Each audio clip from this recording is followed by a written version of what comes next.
my name's Catherine. I hope you're doing well.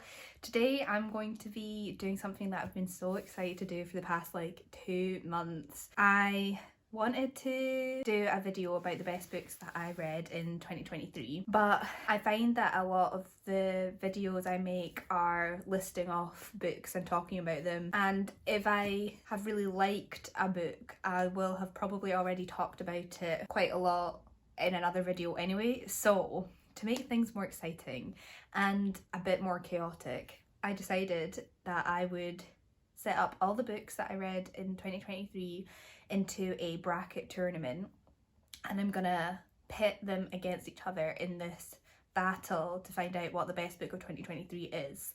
Now, I already know what the winner is going to be. I have a clear favourite book from 2023 in my head anyway, so that's not going to be a shock to me, and it might not be a shock to you. If you have watched some of my other videos, you could maybe probably guess what book is going to come out on top for me. However, I wanted to be a bit chaotic with this, so instead of pitting the books against each other in a kind of seed ranking tournament where I have seeded each book into best to worst books so that middle of the run books were getting a bit of time talked about, I don't really care about that because I probably talked about them already anyway. So instead I randomised a list and pitted each book against each other randomly for the first round of the tournament, which is scary because I've done this already, and there are some like top 10 books going up against each other, and then there are other like really bottom of the barrel books going up against each other.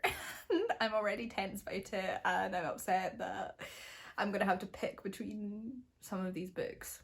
So another thing to note, I read 65 books in 2023, and I downloaded a Excel bracket tournament template, but it only let me go up to a max of 64 books, so I cut out my least favourite book from 2023 basically because I knew that it wasn't gonna get any time anyway, and that was Credence by Penelope Douglas. I hated that book so much, so I read that, but it's not gonna be in it, so these are the remainder 64 books going up against each other. Okay, that took so long to figure out how I was gonna record that. Right, so this is what it looks like right now. I'm gonna zoom in, and we're going to start at the top and work down. Right, so let's do the first section. Okay, I'm so nervous. Okay, so first up we've got A Holly Jolly Ever After up against Lessons in Chemistry, which is interesting because I didn't really enjoy either of these books.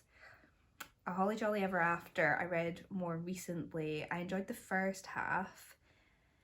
Lessons in Chemistry I read like earlier on in the year, and it was just not what I was expecting it to be, but I didn't have many expectations for it. So because I was more disappointed by A Holly Jolly Ever After, Lessons in Chemistry is going to win for me. That was okay.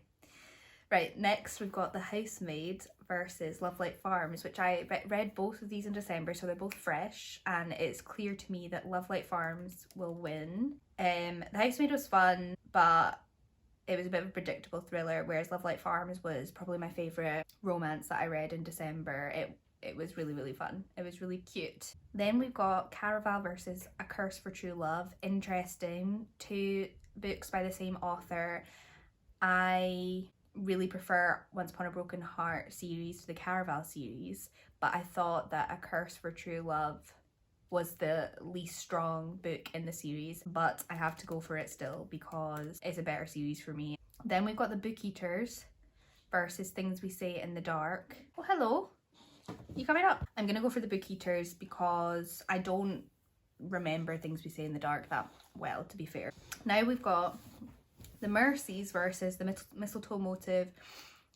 I really enjoyed The Mistletoe Motive. It was a really nice, cute romance, but The Mercies was incredible. It's in my top 10 books of the year. I loved it so much. Then we have If We Were Villains versus The Ballad of Never After. This is where it starts to get quite upsetting because obviously, spoiler warning, I'm going to say The Ballad of Never After. I loved that book. That book was the reading highlight of my year, but it's such a shame because If We Were Villains I loved too. I loved it, but The Ballad of Never After. Then this is so hard. Then we've got Spells for Forgetting versus Once Upon a Broken Heart. And again, two of my favourite books of the year.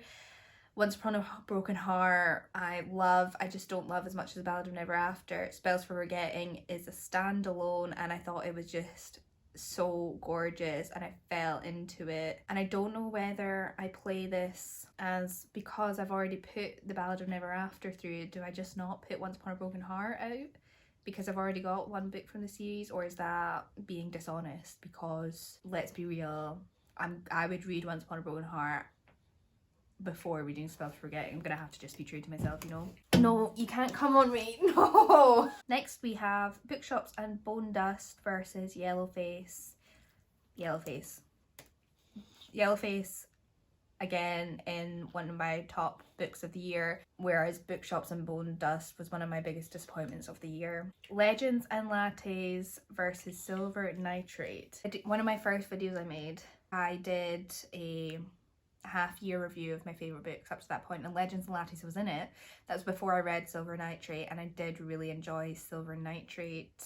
They're very different, depends what mood I'm in, because I think I would probably rate them the same. What would I go for? I'm gonna go for Silver Nitrate. Then we've got The Echo Man versus From Blood and Ash.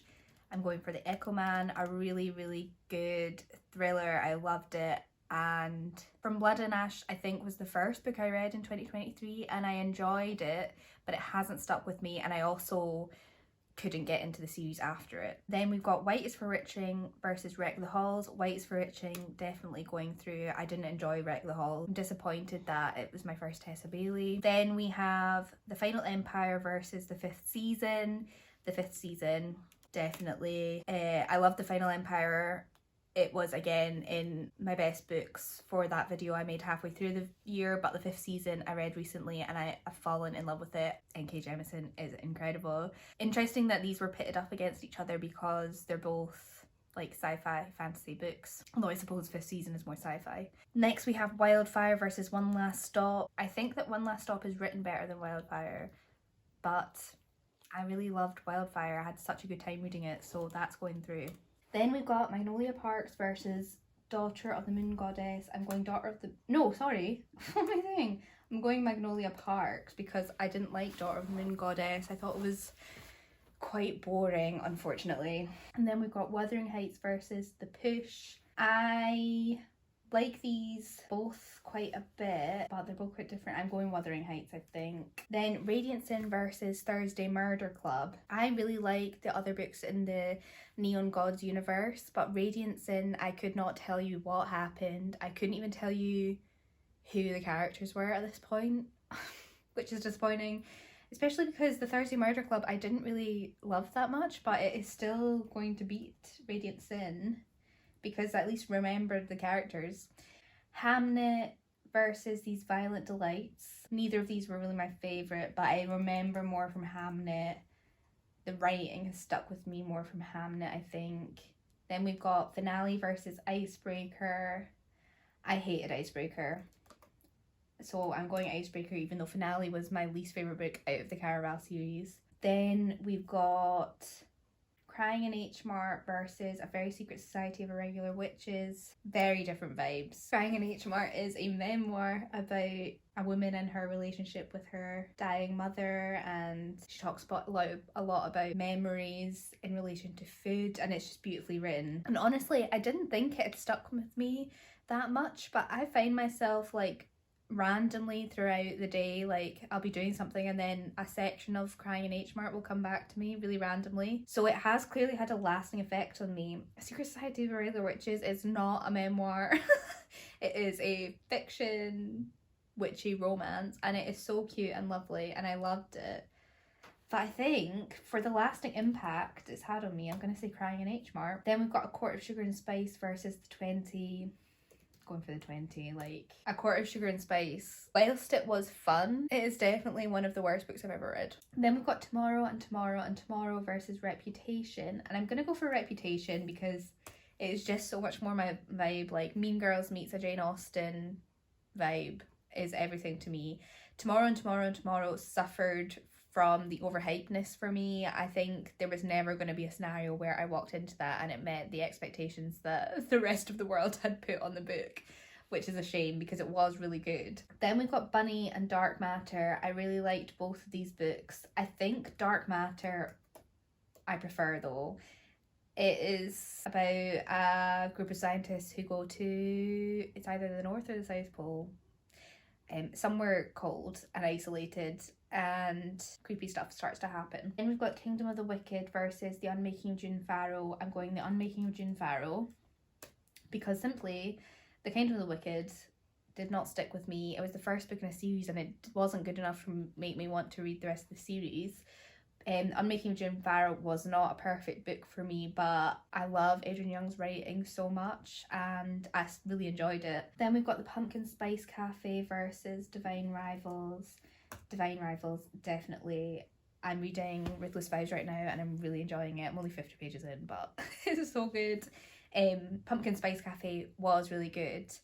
Perfect October read, but I prefer Divine Rivals. Then we've got the last for the first round. We have The Skeleton Key versus Things Have Gotten Worse Since We Last Spoke and Other Misfortunes, and I'm going for Things Have Gotten Worse Since We Last Spoke.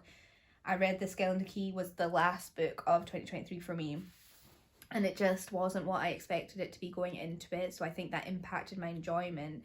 But that being said, I talked about this in my December wrap up. I really did like it, and I think it would make a great limited series if the BBC adapted it. I think they would do such a good job. Or Netflix. Just something, I just think it would be a really good show. But Things Have Gotten Worse Since We last spoke, is a collection of 3 short stories. Each one is so grotesque and creepy and really, really good. Then we've got Jar of Hearts versus Broken Bonds. Jar of Hearts, definitely. I couldn't tell you what happened in Broken Bonds. I have no memory of that book. Jar of Hearts was a thriller which I enjoyed at the time. Not really lasted impact on me, but it was better than Broken Bonds. Then we've got You Again versus Priory of the Orange Tree. Priory of the Orange Tree wins this for me. You Again was full of annoying characters I hated. Priory of the Orange Tree wasn't my favourite book that I've ever read, but it has a really beautiful sapphic love story in it and it's got dragons. So then we have Anxious People versus The Silent Patient. This is difficult. I really like them both, but I think I really like a thriller, so I'm going for Silent Patient. Even though Anxious People was so well done, a story with so many moving parts and different characters interwoven, that was so impressive, but it's just like, I really like a thriller. Then we've got Kingdom of Flesh and Fire against The Maidens. The Maidens, definitely. And that is not because I love The Maidens. Like, I have a lot of criticism about The Maidens, but I hated A Kingdom of Flesh and Fire, and I don't remember it either. Then we've got The Familiars versus Five Survive. Five Survive is going to beat The Familiars. I think Holly Jackson is amazing. I think her YA thrillers like match up to the enjoyment I have of adult thrillers. She's that good. And The Familiars is just, it's a historical fiction. It's 50-50 whether I like a historical fiction book, I think. I'm not often drawn to those types of books. Then we've got Fourth Wing versus Legendary, and whilst Legendary was my favourite book in the Caraval series, again, that series just wasn't my favourite, and Fourth Wing was a fun time. I've yet to read Iron Flame and I've heard it's bad. But I didn't think Fourth Wing was that great either. It was just like fun and silly. So, and then, this is a tragedy. This is such a tragedy. Okay. Happy Place is up against Rouge. And I'm going to put Rouge because I loved Rouge so much. It's in my top 5 books of the year, definitely. It might be my second favourite book of the year. It was just absolutely perfect to me. But I'm so sad for Happy Place because Happy Place is definitely up there for me as well. Not top 5 level, but I just love Emily Henry so much. And I'm so sad that she's not going to get further into the bracket than this. But Rouge needs to be there. Right, so now we're into the second round. I think things are about to get a lot more painful because I've spotted something coming up which is heartbreaking. First we've got Lessons in Chemistry up against Love Light Farms. Love Light Farms definitely wins. I was not a Lessons in Chemistry fan. Curse for True Love up against The Book Eaters. Curse for True Love wins that. It's just so fun and I love Eva and Jack so much. And then we have the Mercies going up against the Ballad of Never After. And this one hurts because the Ballad of Never After is hands down the best book for me of 2023 that I read. But the Mercies is so up there. Like, I loved the Mercies so much, and it was such a surprise to me, and I'm so heartbroken that I've had to actually type that in. Oh, and leave it behind. I love it so much. I wish it had gone further. Now we have Once Upon a Broken Heart up against Yellowface. And now I'm having regrets that I didn't put Spells for Forgetting through. I think if Spells for Forgetting had gone through against Yellowface, I would have picked Spells for Forgetting. But I think that Yellowface against Once Upon a Broken Heart. I love Once Upon a Broken Heart so dearly, but I'm going to put Yellowface through because then it's going to be Once Upon a Broken Heart against Ballad of Never After. It just seems pointless. Do you know what I mean? I need to give another book some love, and I wish that I'd thought that through before putting Once Upon a Broken Heart through. I would have put Spells for Forgetting through. Whatever. Do you know what? Mistakes were made. We move on. Next, we've got Silver Nitrate versus the Echo Man. I'm going to put the Echo Man because it was so much fun. So much fun. I did love Silver Nitrate, but the Echo Man got me back into the thriller genre, and it needs to be acknowledged for doing that. Then we have White is for Witching up against the fifth season. The fifth season, I loved it. Then we have Wildfire against Magnolia Parks. Wildfire. It's just so funny to me that Icebreaker was one of the worst books I read in 2023, but I loved Wildfire so much. And then we got Wuthering Heights versus the Thursday Murder Club. Wuthering Heights, definitely. Thursday Murder Club, I didn't love, really. Then we have Hamnet versus Finale. I'm gonna put Hamnet, which is so shocking. Finale's probably my least favourite Stephanie Garber book. I did not think Hamnet was going to get this far in, to be quite honest with you. Then we've got Crying in H Mart versus the 20. I've gotten rid of the Echo Man, so should I put the 20 through? They're just so different. So different. 20 is a bit predictable, but it's just so fun. It's so much fun reading it. I didn't have fun reading Crying in H Mart. I'm putting the 20 through. That I'm just being true to myself, but I did love Crying in H Mart. I think Crying in H Mart's the only memoir I read. It's the only like non-fiction book I read, I think. Then we've got Reputations versus Dark Matter, and I really love them both probably quite equally, but I think I'm going to put Dark Matter through because it was just so good. Then we've got The Unmaking of June Farrow versus Divine Rivals. Divine Rivals, definitely. But you know what's interesting is Spells for Forgetting I loved so much more than The Unmaking of June Farrow. If that had been up against Divine Rivals, I think it probably would have beaten it. But instead it's got left behind. Gosh, this tournament is harsh. Then we've got Things Have Gotten Worse Since We Last Spoke versus Jar of Hearts. Definitely Things Have Gotten Worse. It's just so good. So gross. Then we've got Priory of the Orange Tree versus The Silent Patient. I'll put The Silent Patient through. I really did like Priory of the Orange Tree. It's just so long. You have to be in a really specific mood for it. Then we've got The Maidens versus Five Survive. Five Survive. I didn't think The Maidens was that great a thriller, in my opinion. Then we got Fourth Wing versus Rouge, and that is no contest at all. Let's go back up. Then we've got Lovelight Farms versus A Curse for True Love. See, this is the thing. This is the difficulty of a competition like this, because I've left Once Upon a Broken Heart behind now, and that is definitely better than A Curse for True Love. Oh, no, I can't do it. I can't choose Lovelight Farms over that. I can't do it. I could choose Yellowface over Once Upon a Broken Heart because I really loved Yellowface, but I can't do it for Lovelight Farms. I just can't. Okay. Then we've got Ballad of Never After versus Yellowface. I'm sorry, Yellowface. I love you, but I got to be true to myself. Oh my gosh. Oh! Then we have The Echo Man versus the fifth season. It's got to be the fifth. Oh wait, I didn't leave The Echo Man behind. Well, I am now. Yeah, the fifth season is just like, yeah, definitely. I love The Echo Man. It was so fun, but the fifth season is something else. Then we've got Wildfire versus Wuthering Heights. I'm going to put Wildfire. I just really liked it. What can I say? What can I say? Then we've got Hamnet versus the 20. Definitely. Then we've got Dark Matter versus Divine Rivals. Getting difficult. Divine Rivals. It was so good. I love the concept of Divine Rivals. I think it's beautiful. Then we've got Things Have Gotten Worse Since We Last Spoke versus The Silent Patient. Things Have Gotten Worse. I really, really liked it. And I need to read more short story collections because this is clearly doing the right thing for me. Then we've got Five Survive versus Rouge. Again, Rouge is coming out on top. Sorry, Five Survive, you were great. Then we've got A Curse for True Love versus The Ballad of Never After. The Ballad of Never After. And then we have the 5th season versus Wildfire, and I'm sad to say Wildfire, you're getting left behind now, but 5th season. And then we've got the 20 versus Divine Rivals. Divine Rivals.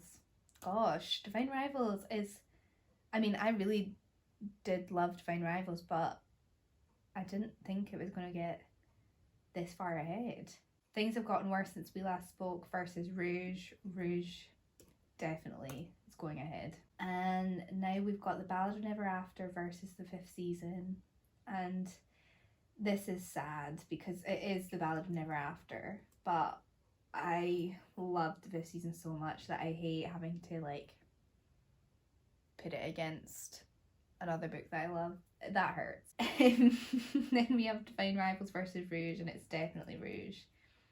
Definitely Rouge. And then The Ballad of Never After versus Rouge. I'm so happy that these were the last two standing because I think, if I'm being true to myself, these two were the top two of my year. Definitely. These are the two that like I couldn't stop thinking about after I put them down. But the overall champion, the best book I read in 2023 is of course The Ballad of Never After. Let's get her. I even have the brand new copy to crown her my best book of 2023. Thank you for everything you've done for me. Thank you so much for watching and putting up with that craziness. That was quite stressful actually. I don't know whether I should have seeded it or not, honestly, but that was so much fun and I'm really happy with the result. I think if I was going to change anything, I would have wanted to let Spells for Forgetting get a bit further in. But you know what? Decisions were made. I can't go back on them because that's cheating and that's not how life works. I hope that you had a really great reading year in 2023 like I did, and I hope that you have a great upcoming week, and I will see you next time. Bye!